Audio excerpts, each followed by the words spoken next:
सतत PUBG game खेळल्यानं आई ओरडली म्हणून मुलानं घर सोडल्याची घटना भिवंडीमध्ये घडलेली आहे। मानसरोवर येथील लेक व्ह्यू या इमारतीमध्ये राहणाऱ्या 17 वर्षांच्या मयूर गुळुंजकर या मुलाला सतत पबजी गेम खेळण्याचा नाद लागला होता।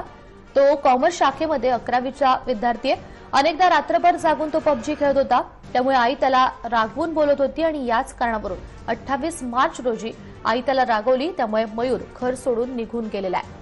तो अजूनही घरी परतलेला नाहीये, त्यामुळे त्याचे कुटुंबीय हे चिंतेत पडलेले आहेत। पोलीस आणि कुटुंबीय त्याचा शोध घेत आहेत, तर त्याच्या आईची अक्षरशः रडून अवस्था अत्यंत बिकट झालेली आहे।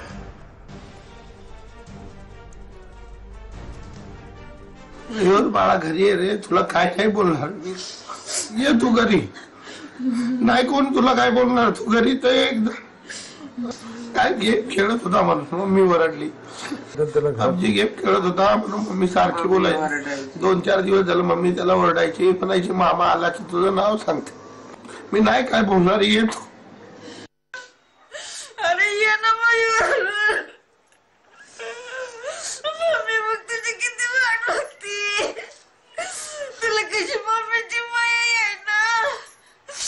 तुला नाही काय मी म्हणणार मयूर, तुला कुणाला काय बोलून देणार नाही, पण तू ये माझ्याकडं, माझ्यासाठी तरी ये रे।